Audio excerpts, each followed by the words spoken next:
Good morning, good afternoon, good evening, everybody. We're just about to start our tourism and COVID-19 expert Q&A, and it's a pleasure to invite our moderator, Brendan Vickers, advisor and head of the International Trade Policy at the Commonwealth Secretariat. Good morning, good afternoon, good evening. I'd like to welcome you to the seminar on tourism and COVID-19 webinar. My name is Brendan Vickers. I'm the head of International Trade Policy at the Commonwealth Secretariat. The Commonwealth is an association of 54 member countries representing 2.4 billion people. And among our membership, we have 14 of the world's least developed countries and 25 small island developing states. And tourism is the lifeblood for many of these countries. So we're really delighted to be jointly delivering today's webinar with our partners at the Enhanced Integrated Framework Trade for Development News, as well as the UN World Tourism Organization. And this is the third in the seminar series. So we have three formidable speakers, each with complementary experiences, and we're really looking forward to hearing their thoughts about this really important topic about what's happening in the world today and impacting on tourism, growth, prosperity, and poverty. So we have three speakers: Belise Kariza, who's the Chief Tourism Officer for the Rwanda Development Board. And I should add that Rwanda is the Commonwealth's incoming chair in office. The second speaker is Zoritsa Urosevic, who's the Director for Institutional Relations and Partnerships Department, and also the Special Representative to the United Nations in Geneva of the UN World Tourism Organization. And our third speaker will be Anna Spenceley, who's the chair of the International Union for Conservation of Nature, WCPA Tourism and Protected Areas Specialist Group, and a board member of the Global Sustainable Tourism Council. So we have around 700 registered participants for today's webinar, and I think that's fantastic interest in this incredibly important issue. We know that COVID-19 is hitting tourism hard with implications for growth, jobs, livelihoods in the formal and the informal sector, poverty, the achievement of the Sustainable Development Goals, and particularly if one looks at least developed countries, tourism is a vital source of income. It represents around 9.5% of these countries' GDP and a similar share of employment. While many countries are struggling to cope with the impact of the pandemic, they also face the onslaught of a number of other factors, from picking up from the devastation wrought by the previous hurricane season in the Caribbean as we enter the next one, Cyclone Harold and Amphan in the Pacific and South Asia, disruptions to food supplies, and so many more factors. As the Commonwealth, working with the EIF, we've tried to pick up on some of these issues in 2 articles in the Trade for Development News. I really encourage everyone to have a look at that. Right, getting to the format for our webinar, very briefly, I will be inviting our speakers to respond to 2 rounds of questions, 3 minutes and 2 minutes. During this time, I'll also welcome comments and questions in the Zoom Q&A, and we'll try to get to those a bit later. We'll have an interesting poll later on, so I'd encourage you to actively participate in that. And at the end, we'll return to the discussion and try to conclude and pull it all together. So with that, I think we'd like to kick off. And the first question I have to Belise from Rwanda. Belise, could you give us a snapshot of what's happening to Rwanda's tourism sector as a result of COVID-19? Thank you, Brendan. Hello, everyone. I hope everyone can hear me fine. I'm very happy to be here and joined by 2 wonderful panelists, Anna and Zoritsa. So to answer your question, first of all, I think we have to understand that tourism, as far as Rwanda is concerned, is a very strategic sector, and it is central to the realization of the country's Vision 2050 and fundamental for the transformation and modernization of our economy. And as of 2019, the total tourism contribution to the GDP was 10% and 8% of Rwanda's off-farm employment. Tourism revenues and volumes have been growing year on year on an average of 11% and 9%, respectively, from 2008 to 2019. And the is currently facing an unprecedented global health, social and economic emergency with the COVID-19 pandemic. And of course, like the rest of the world, tourism in Rwanda and the tourism industry has been really impacted. What we've seen and what we realized that, of course, we had all-round cancellation and postponement of some major key events. That's the meetings, incentive, conferences, and events industry. And tourist visits bookings reduced, of course, because of the crisis. So what we recorded in March since COVID hit is that 54% of our visitor arrivals has declined. Over 45 MICE events were cancelled or postponed, and as the spread of the pandemic accelerated. And we're estimating that loss as about $42 million US. Our national airline, Rwanda, tour operators, hoteliers, basically the whole entire value chain of the industry are losing considerable revenues on a daily basis due to the halting of global travel. Now, since the lockdown, we've been working on a resilience and recovery plan, and we've been in consultation with the Ministry of Health, the Ministry of Finance, partners in conservation, the private sector, of course, and international organizations such as the UNWTO. So we've put up some guidelines for the tourism and hospitality industry to ensure readiness of the sector as soon as tourism and travel activities can commence. So we are currently working on a reopening plan, and you'll be glad to know that the total lockdown was about a month ago, and with that, a few services like restaurants and hotels were allowed to operate again. So that's currently the situation in Rwanda, and that's what we have had in terms of impact for tourism and travel in this country. Thank you. Thanks, Belise. Zoritsa, we heard that 54% of visitor arrivals have declined in Rwanda, and your organization, the UN World Tourism Organization, has been doing some fantastic work looking at what the impact is of COVID-19 on the tourism industry. Could you share what you've been finding and summarize some of the implications from your reports?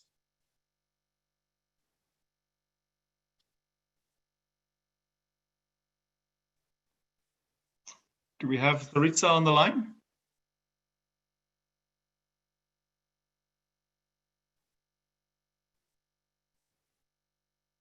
Try to unmute myself, but yeah. Oh, there we have. Hello. Welcome back, Zoritsa. Yes, very happy.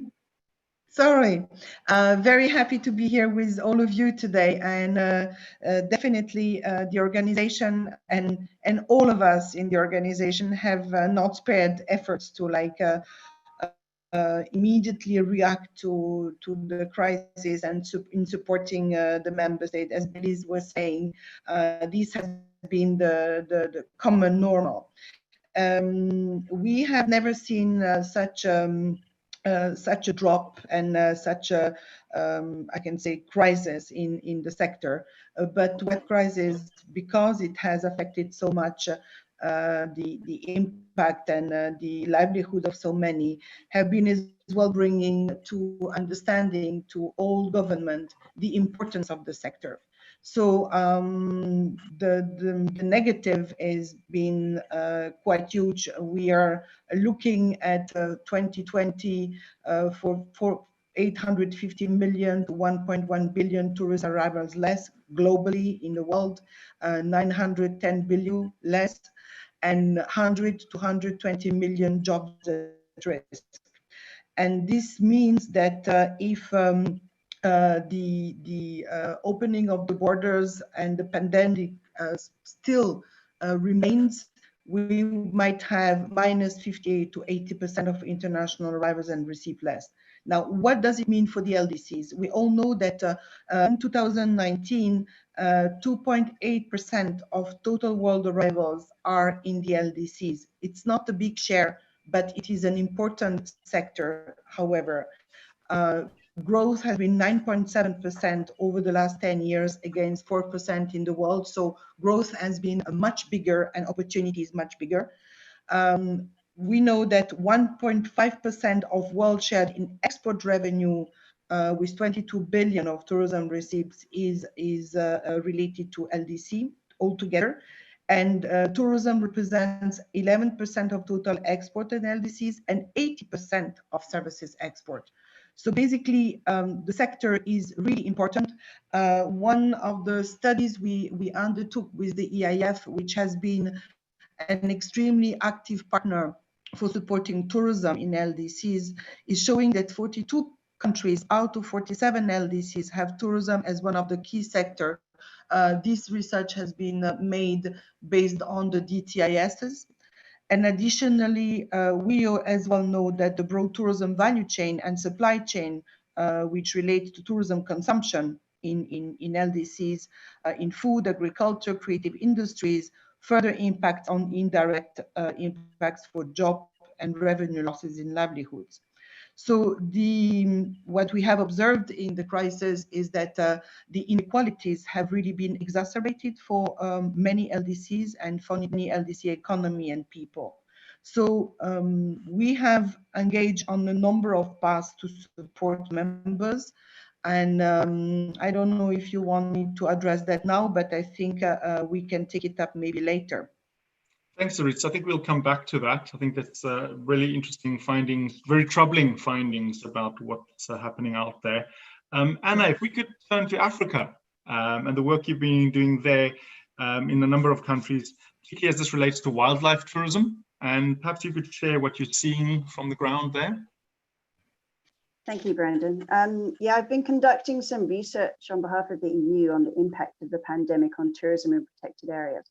We did an online survey amongst operators globally and an initial analysis for over 600 responses from Africa, representing nearly 280 protected areas. And based on these results, the survey shown a really massive impact on business operations, similar to what Belise and Zoritsa have been saying. On average, there was a steep 61% decline in the numbers of operator clients in March compared to the same time last year, with a substantial 71% drop in future booking requests. And the majority of operators' clients, around 82%, have cancelled their trips between March and June 2020. And while most operators have offered clients options to reschedule their trip and so retain the booking, some 65% of operators have had to close some facilities temporarily, and more than half have downscaled their operations. And then looking at the impacts on local livelihoods, most of the staff of the operators working in protected areas, some 60%, are recruited locally. But due to the crisis, around 64% of these local employees are on reduced wages now. More than half of the operators have had to put some local staff on leave without pay since February, and a similar proportion have made redundancies.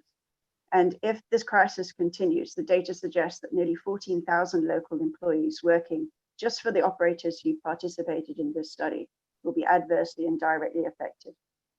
Then looking at the value chain, the procurement on local produce, local hospitality services, payments to community initiatives by respondents is predicted to be nearly $80 million lower than the last financial year, representing a 45% decline.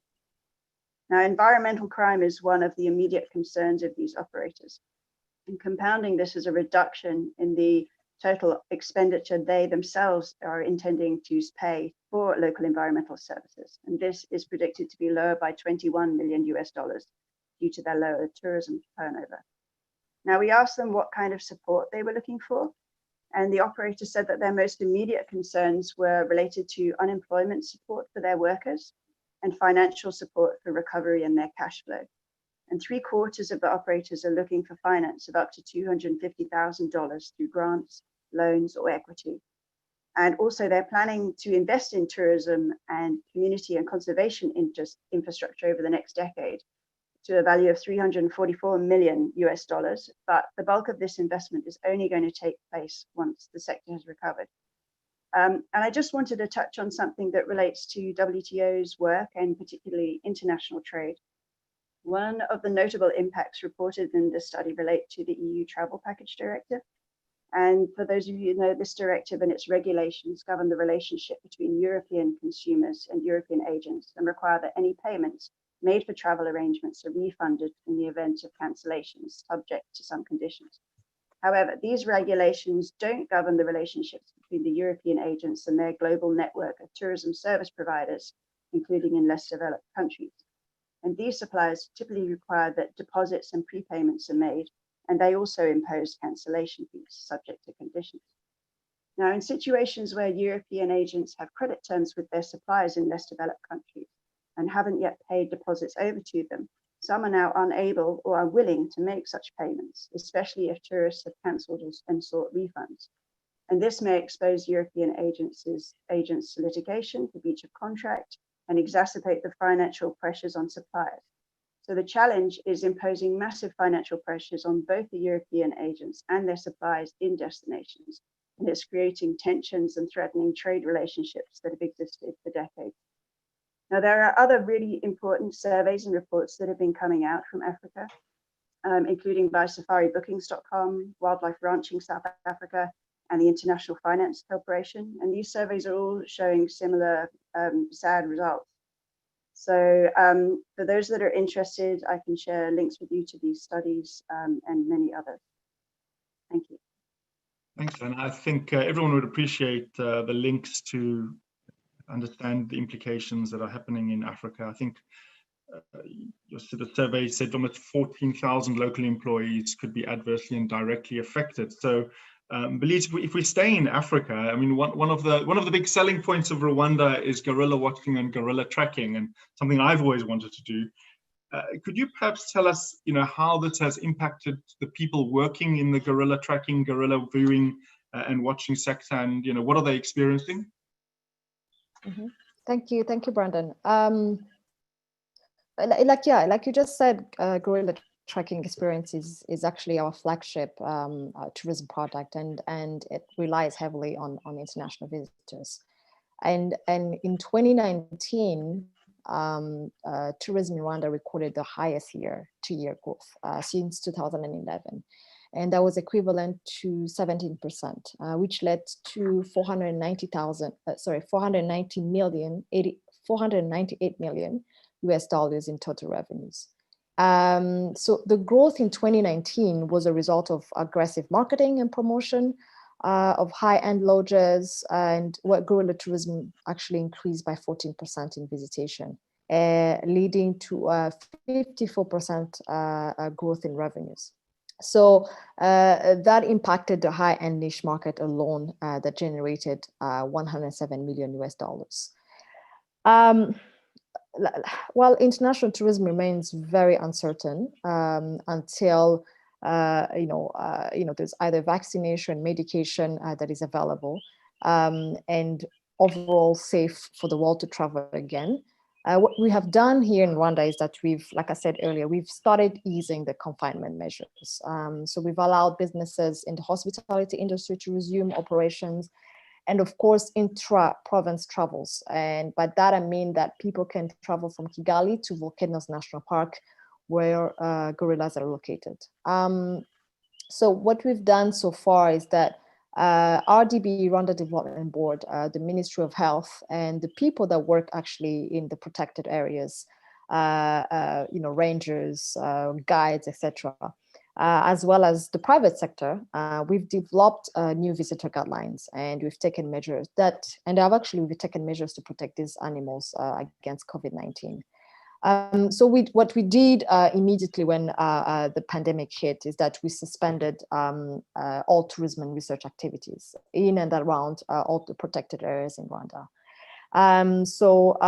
All our Volcanoes National Park staff, especially the rangers and trackers, were reduced, and the one that remained at the different patrol posts were tested.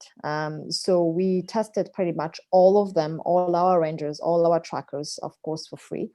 And so we had no visitation, and the people that were actually going close to the mountain gorillas had been tested negative.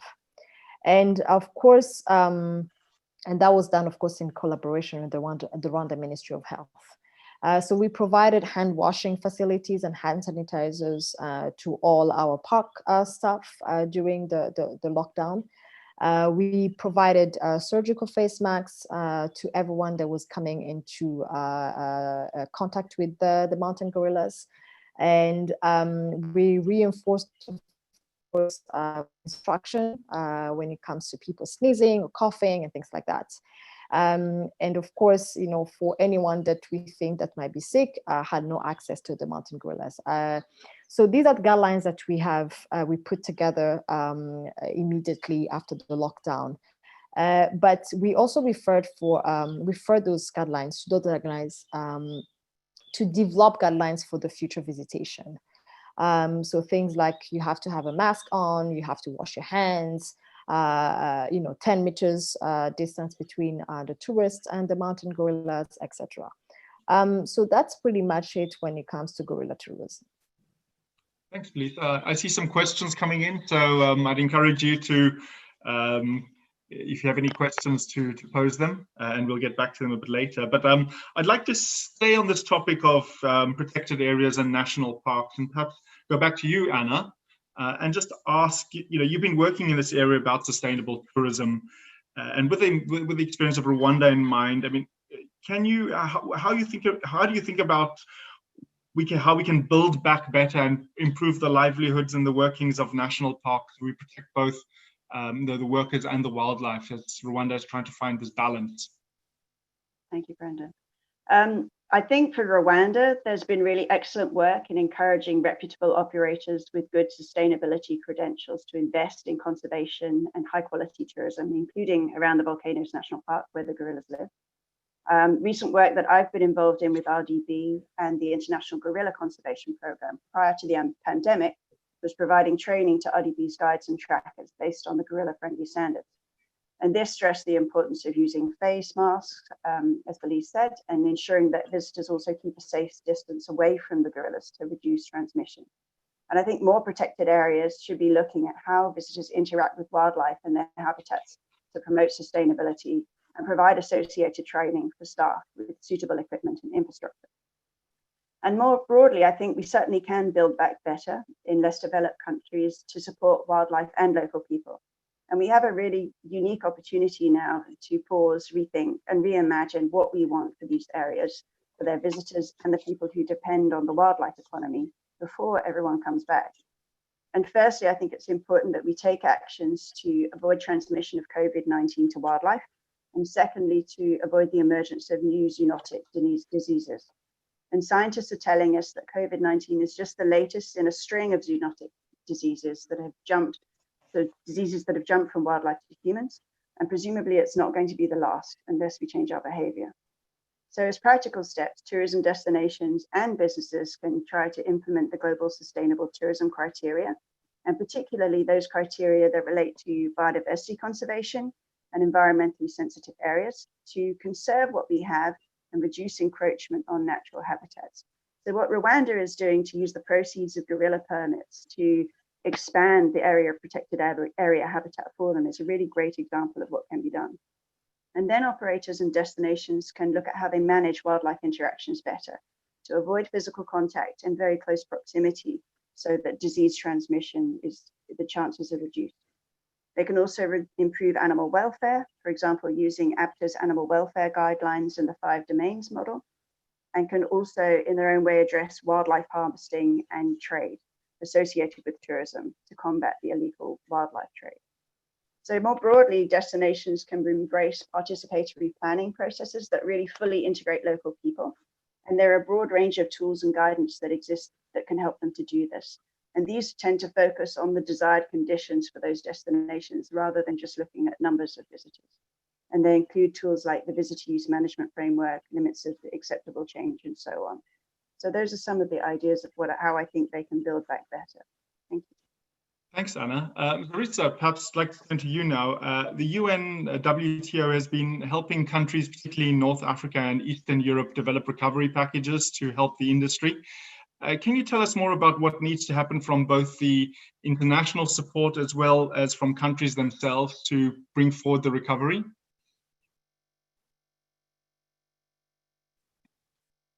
And we need to remind you to unmute.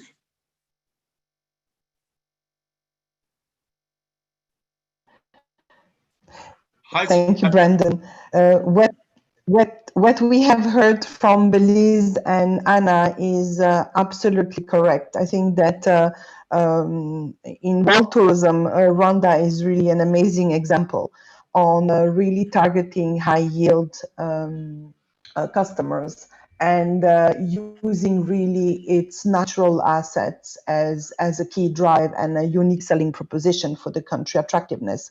We really have a lot of respect for all the measures undertaken Rwanda that has been reacted immediately, I can say, when the crisis occurred, and taking advantage of the momentum, that the loss of momentum, I can say, to really take the necessary measures. As you all know, the UNWTO is a UN entity, so our strength has been to really immediately work very closely with the World Health Organization. Our Secretary General came to Geneva, and really we engage in a really daily dialogue with the WHO. So everything that we have been doing and preparing as recommendations and guidelines for the sector has been heavily, I can say, infused or taken as well in consultation with WHO. However, all the measures and recommendations are not only related to health issues, because of course we definitely one of the most important aspects is to build trust and confidence when reopening the borders, and safety and security are at the forefront. But the most immediate, I can say, support we have provided to countries is to support them in taking and shaping the right policies and incentive in order to be able to secure liquidity and to protect livelihoods. That has been certainly, that crisis has brought together a number of actors and multilateral institutions. We have never been so close and engaged with international finance institution as before, because this crisis in developed economies, we have all seen in all headlines, the EU has put together amazing support in Asia. Countries such as New Zealand, Australia have been doing great strides in supporting their economy, and tourism, of course, included. When it comes to LDCs, the capacity and yes, the country capacity to support livelihoods in such heavy crisis is almost impossible. So we have been trying, because tourism has never been really heard or understood as such an important sector, but with the crisis, the breakdown has as well brought the governance structures and the institutions at the country level more aware. We have tried to support tourism ministries, to discuss with finance ministries when it comes to financial packages that have been made immediately available by IMF, World Bank, and other regional development banks. So that is the safety net, and protecting livelihoods and social fraud protection has been the number one. Second, supporting SMEs to survive, because we know that we are not going to stop traveling. Everybody is very eager immediately when borders are opening. Everybody is already making plans. We have incredible numbers since Europe has opened. Since days by days, there's more destination opening.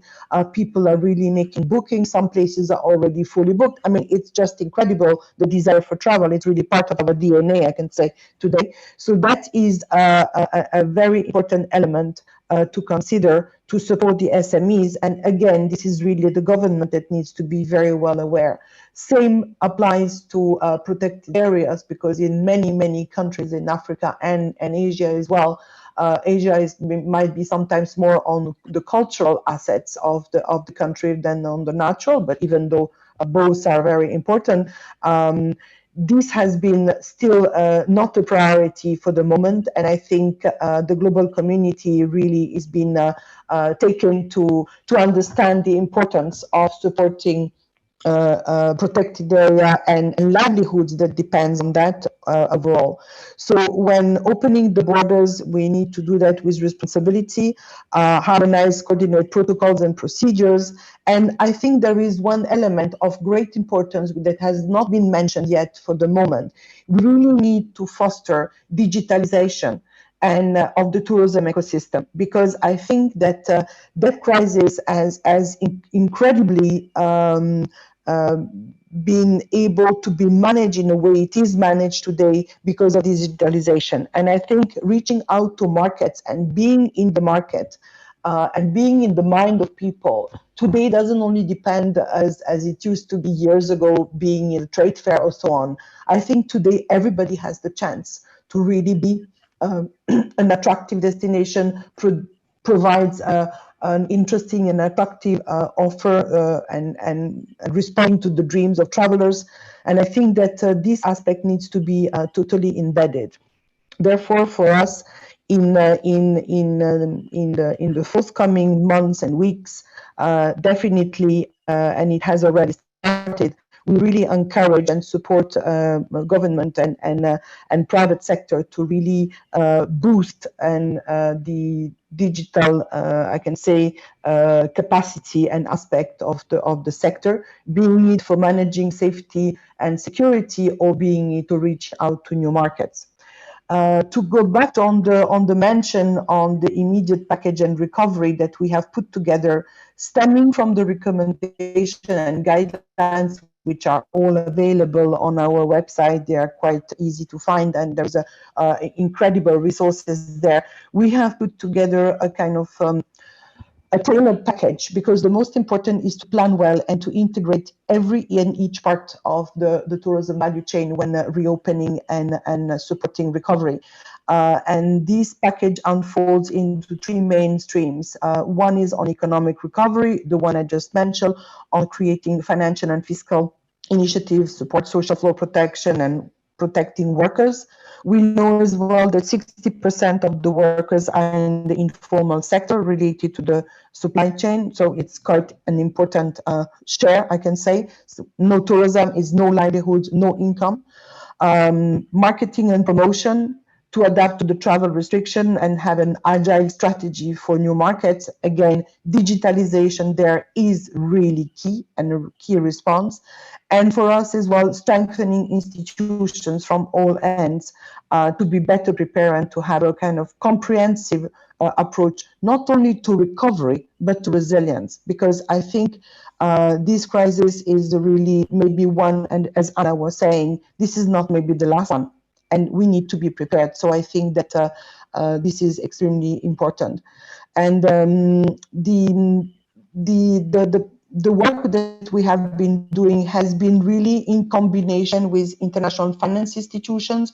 We can see that technical assistance is not sufficient if it is singled out just per se in technical assistance. We perfectly understand today that there is really an importance of supporting financial support, investment opportunities for going further and recovering. This is really for me a key new way of providing support to countries and LDCs in particular. Thank you, Zoritsa. I think that was a really comprehensive response. I think it's time for the poll. And I think we have a question regarding the dependence of some of our least developed countries on tourism. So the question here is, which of these least developed countries depend the most on tourism in terms of direct contribution to gross domestic product, according to the World Bank? And the trick there is direct contribution as opposed to the broader total contribution, which brings in induced and informal impacts as well, the indirect impact. So I think while everyone mulls over this question, perhaps I can look at some of the questions for our speakers and throw out some of them for you to start thinking around. I'll just raise a few, and then Zoritsa, perhaps. When do you expect tourism, especially internationally, to return to normal again? And do you think people will be hesitant to travel abroad, or will there be an influx of demand for tourism experiences as soon as government restrictions are lifted? For Belise, will the guidelines to protect gorillas remain permanent, even if there is a vaccine for COVID? And I think there's a couple of questions, Belise, that I could just throw out to you here as well, which relate to Rwanda, for example. One is also regarding the hospitality industry, which has grown considerably and contributes more than 100,000 jobs. What measures are in place to support the hospitality industry, given the fact that it is one of the most hit by the pandemic?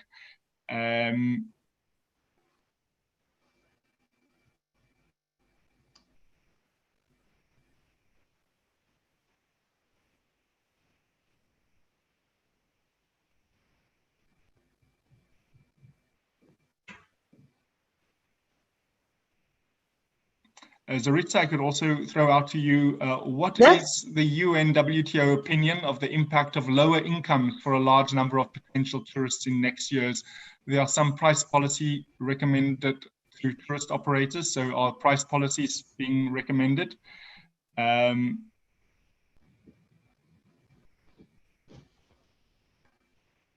Anna, perhaps for you, what options are available for supporting communities who have lost income from tourism originally brought to them by SMME and NPO tourist agencies? And then also one more question for you, Anna. As we all know, the Sustainable Development Goal number 8 calls for sustained, inclusive and sustainable economic growth, full and productive employment and decent work for all. How does the current situation of COVID-19 affect this goal, or is there any influence at all in this matter?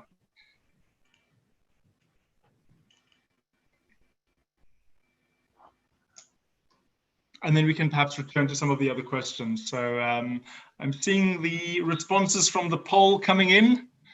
We'll let that still run a bit. I would offer as the first prize an all-round trip to Maldives, but I think under the current situation, we'll have to put that on hold. Perhaps, Anna, would you like to perhaps respond to some of the questions that have been raised? Thank you, Brendan. Okay, on the options to support communities, I'd like to bring in a couple of examples from Southern Africa. In Southern Africa particularly, there's a big growth of trans-frontier conservation areas, meaning areas that straddle boundaries between one or more countries. And these areas have become a real melting pot for sustainable practices. So in response to COVID-19, groups like Boundless Southern Africa and the SADC networks have been promoting initiatives that benefit conservation and local communities. They've been stimulating and supporting innovations that have been attempting to build back better and support local communities. So these include online platforms for sale of craft that might otherwise been sold directly to tourists, and also providing wildlife experiences to local people who maybe historically haven't been exposed to natural areas. And I think more of these kind of initiatives that try to take the opportunity that we have where tourism facilities are maybe empty and maybe can offer experiences to local people, opportunities to diversify the markets that people have in tourism destinations to local markets that are maybe locally opening up again. And these can help us to retain some of the value that's flowing through these local value chains. And I would encourage anyone that is traveling again to try and travel with a reputable operator that is demonstrating that they are spending money locally. They're employing local people, they're buying local goods and services. And when you travel yourselves, try to spend money locally in that economy, because that local economy, particularly around protected areas, are the people that are living often in conflict with wildlife. Those are the people that host them every day. Whether it's gorillas coming out of the parks to say hello, or elephants and lions, or baboons coming to raid crops. So it's really important to look after those local people. And in terms of employment, many of the operators that I've been in contact with are really struggling to make sure that they retain their local staff and make sure that their wages are protected, but they are in financial dire straits. So the more that stimulus packages can provide support to them to make sure that they can retain their workforce in the long term and not have to lay people off, the better. And that means that the speed at which we can grow back and rebound after this crisis will be all the much faster. Thank you. Thanks, Anna. I think we can stop the poll and see what the results are. So the question was, which of these least developed countries depends the most on tourism in terms of direct contribution to GDP, according to the World Bank? And the correct answer is actually Vanuatu, which has 18% of its total contribution. So let's get back to the questions.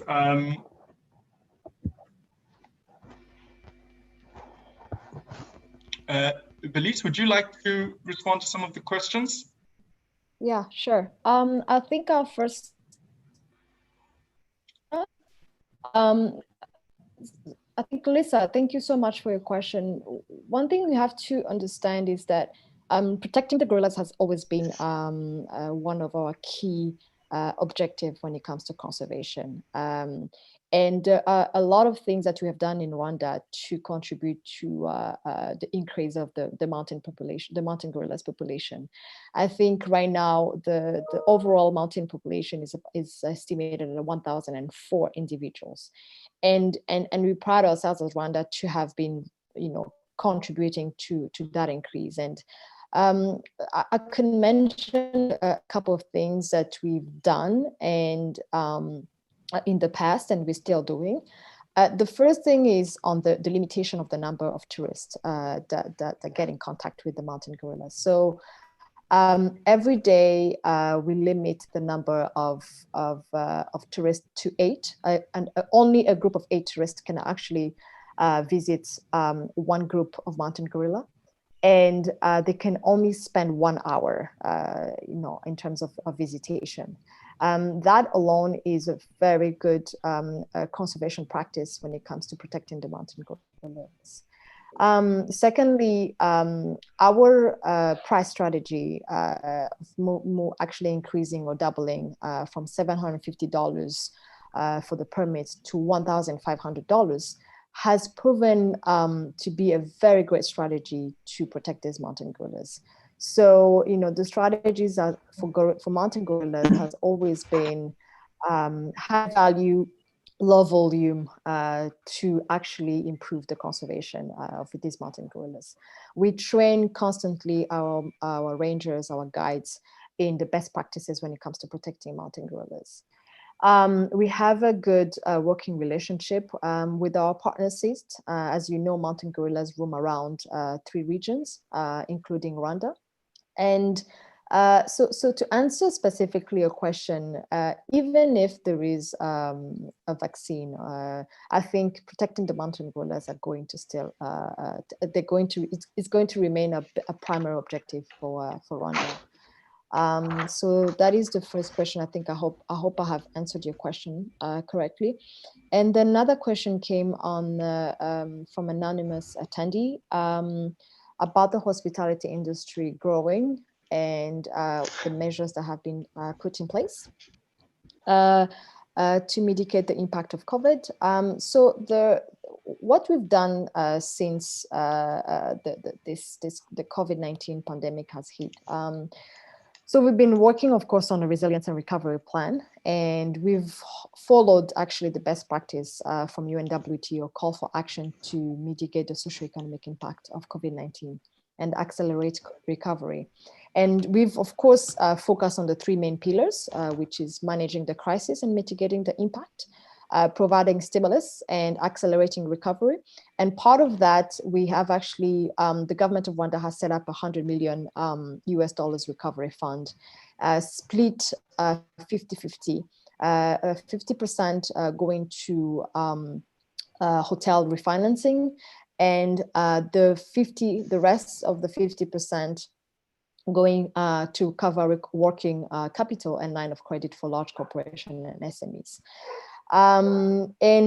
Of course, there are actually some actionable areas that we put in place, including employees training. So we know that some of the employees in the hospitality industry has been, put on halt. So what we did is that we worked with some development partners to make sure that the industry is being trained in English, in digital skills, so that when the tourism recover, they will be ready. We've also invested in digital marketing, which is something that my colleague from UNWTO mentioned, and we've currently using modern technology tools to advance our marketing by creating online resources. The other thing is that, of course, we put up a very strong domestic tourism strategy that will allow the industry, and especially the hospitality industry, to slowly recover. So I think those are the few things maybe I can mention to answer the 2 questions that were directed to me. Thank you. Thank you. Before we turn to Zoritsa, I could perhaps just Belise and Anna, there are a lot of questions around domestic tourism, and the costs of domestic tourism and where the opportunities lie and what government support is necessary to support domestic tourism and integrate it as part of the recovery process. So you can just think around that a little bit, and then we'll return to Zoritsa now. Hi, Zoritsa.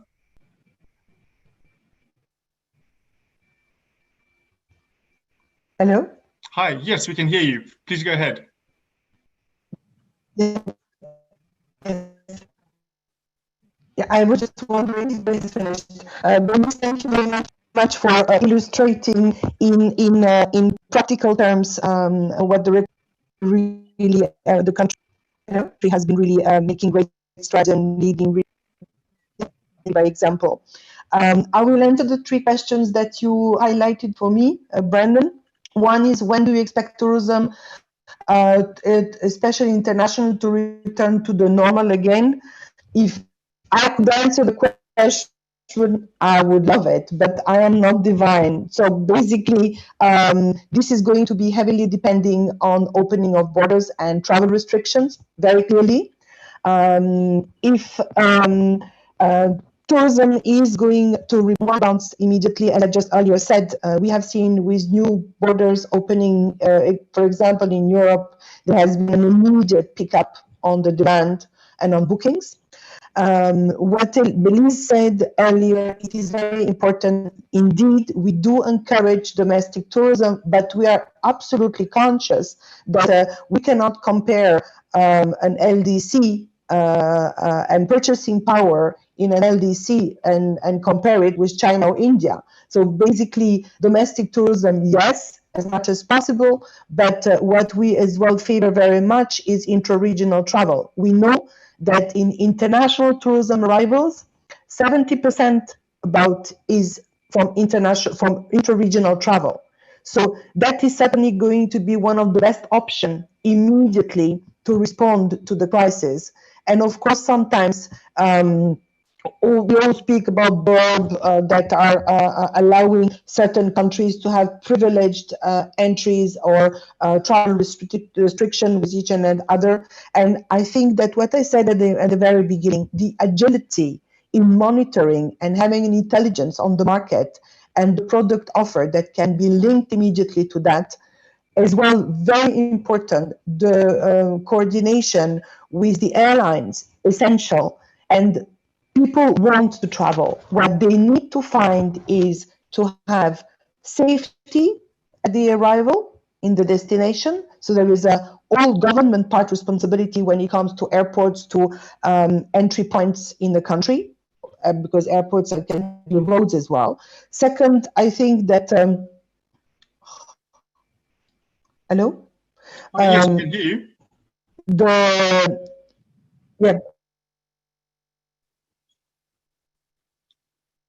Zoritsa? Yes, it was, sorry, it was cut. I was cut off. Please, yeah, go ahead. The other very important positive aspect in LDCs is that people want to travel in places when there is no crowd. So that is a big advantage. People, for example, in Europe, there is a lot of rural demand, rural travel, rural tourism demand. So I think that LDCs have really an advantage in that. There is no crowd, so that is really something important.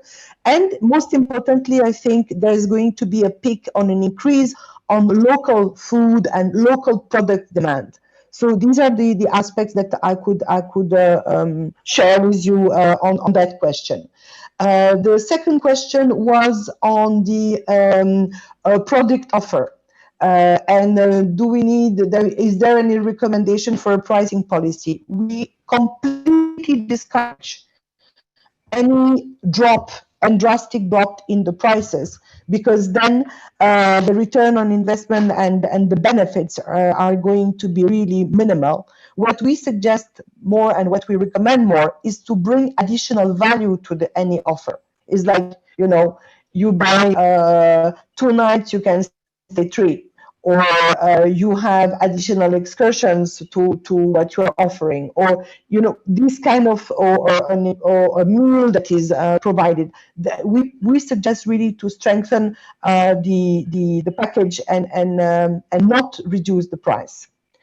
And on the third questions on the impact on SDG 8, where tourism is prominently featured, economic development and decent jobs, this crisis is going to impact on all SDGs. And definitely, when it comes to economic development and socio-economic impact, this is going to be tremendously impacting. We have said we are foreseeing 100 to 120 million job losses or at risk. But of course, all this is heavily going to depend on the spread of the pandemic and on the opening of the borders and travel restrictions, because everybody today in destinations is preparing itself with changing protocols on safety and security, so that the customer and the workers are going to be keen, one on returning and the other one on providing, I can say, the presence for working. Thank you, Zoritsa. Belise, perhaps we could come back to a question. There were questions as well around domestic tourism, but if I could just throw into the mix the question of landlocked developing countries and Rwanda, a landlocked least developed country. You certainly have special needs and challenges, and these are a hindrance in terms of tourism. So what would be the best gateway for landlocked Providing, least developed countries? Oh, sorry, Zoritsa, are you still with us? You were...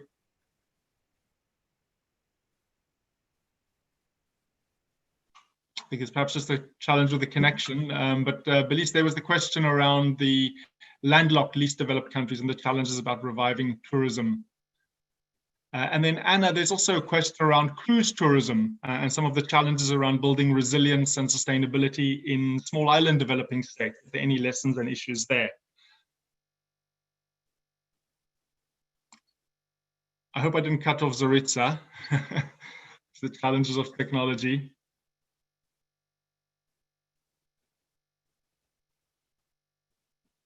Brandon, should I go ahead? Perhaps we should just Belise. Yeah, if you'd like to go ahead.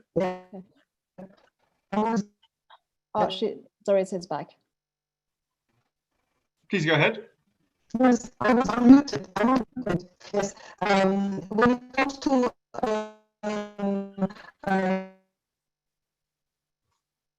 I think we're struggling to connect and to hear.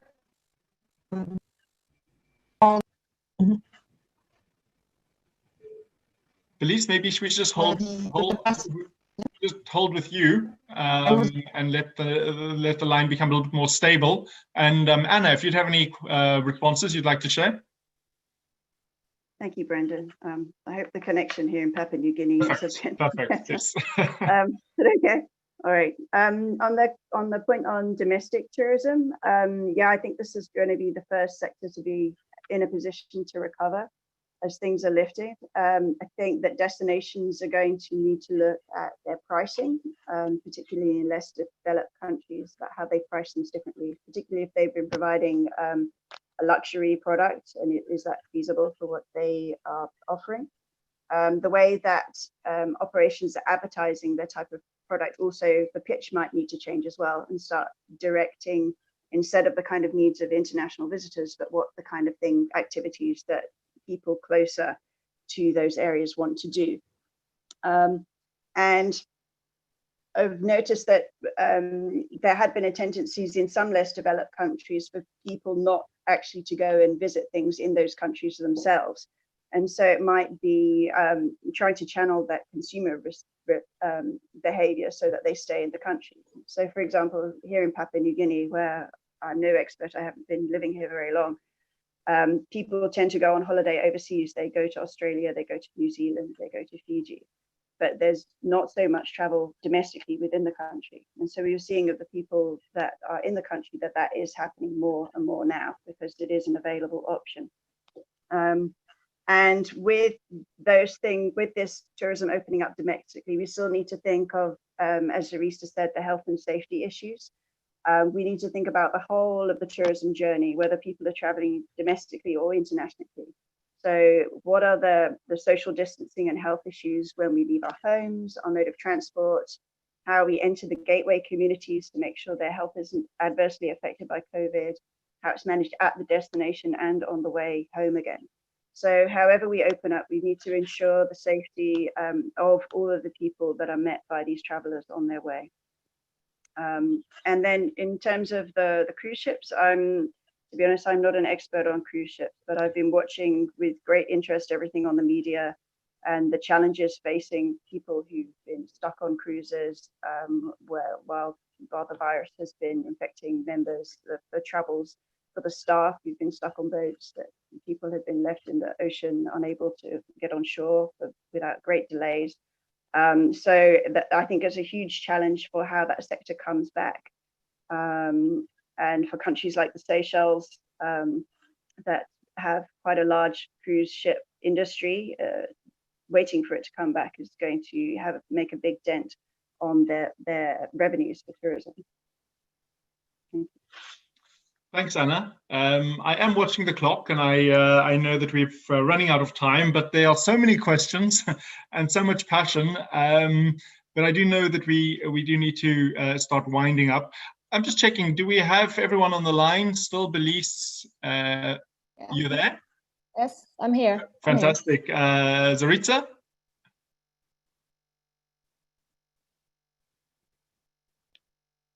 Hi, Zoritsa.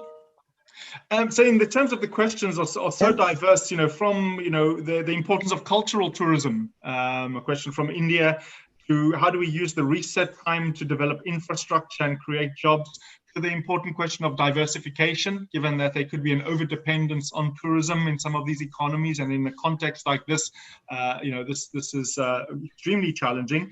It's not possible to get all of the questions, but I think, if I could turn to the panelists and each give you just 2 minutes just to wind up with any thoughts you'd like to leave us with, key messages or takeaways from the discussion. I think that would be extremely useful. Belise, I think we can, it's clear and we've got you back. So over to you. Yes, I think I could, what happened is that I could hear Zoritsa still speaking. That's why I had to pause. But I think what I wanted to say is that, one, I'm a big believer that tourism is one of the most resilient industry. I think for as far as Africa is concerned, I think we've been dealing with so many crises, but tourism has always recovered. This one, I feel like, is probably one of the most interesting and challenging crisis that we've had in the tourism industry, but we're still going to recover. That is for sure. And what government do, what partners do, what the private sector do, what the youth, key people actually in this industry do will actually matter.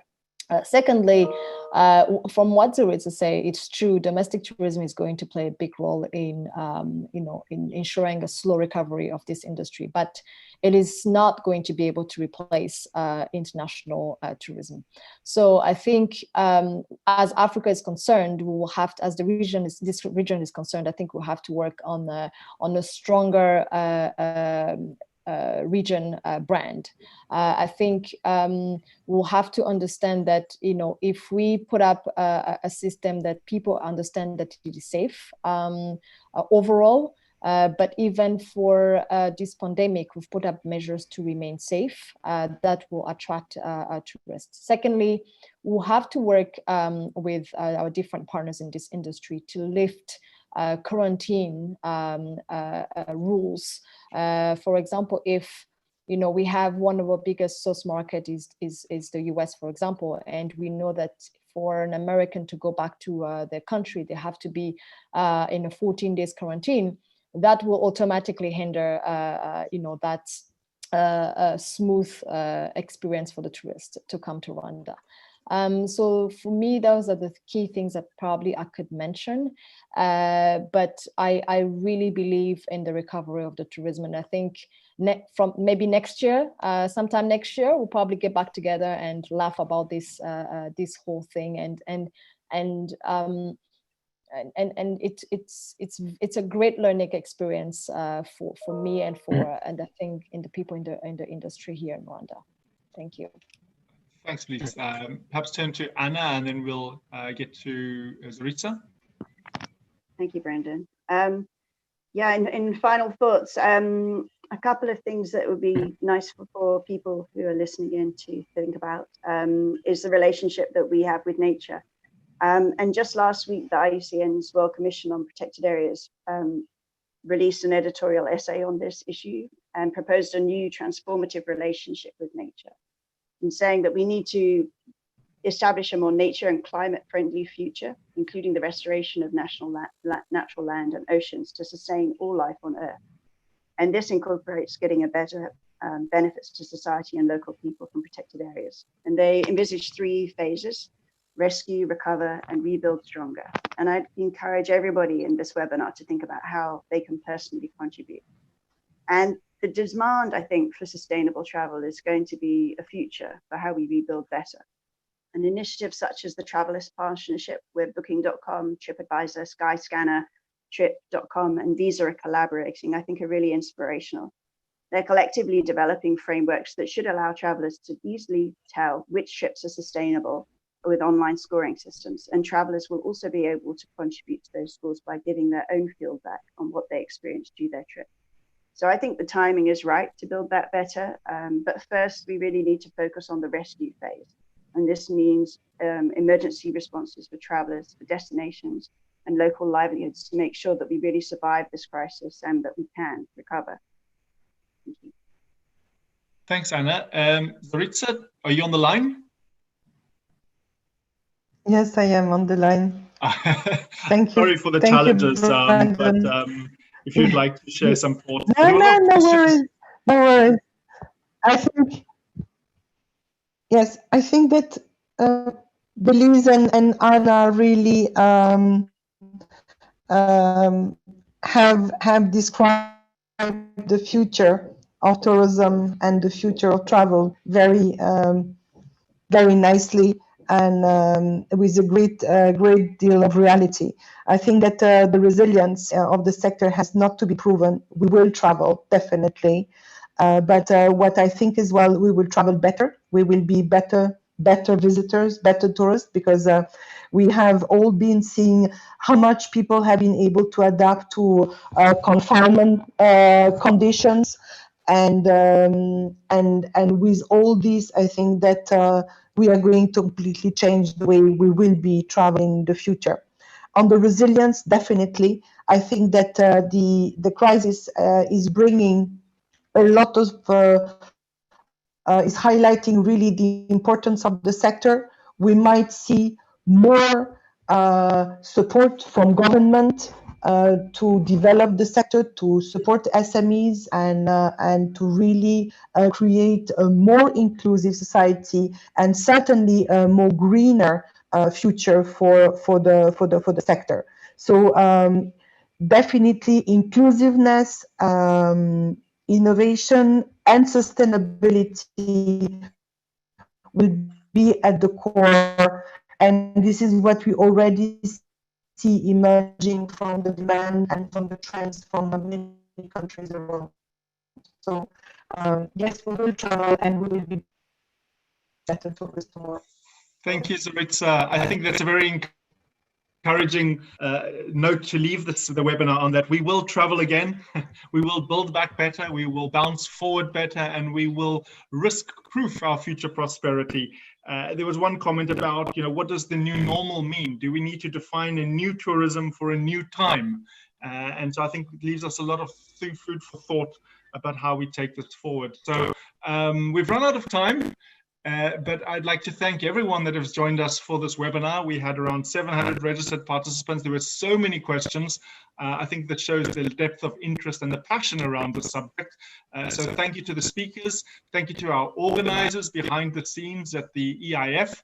And I'd like to encourage everyone to respond to the survey about how useful this presentation and this discussion was, and we wish everyone to stay safe and stay well. And until we meet again in another webinar from London, it's good afternoon. Thank you, Brandon. Thank you so much for your moderation. Thank you. Thank you all very much. Thank you very much. Thank you to all of you. It was really a pleasure in Anna. this discussion.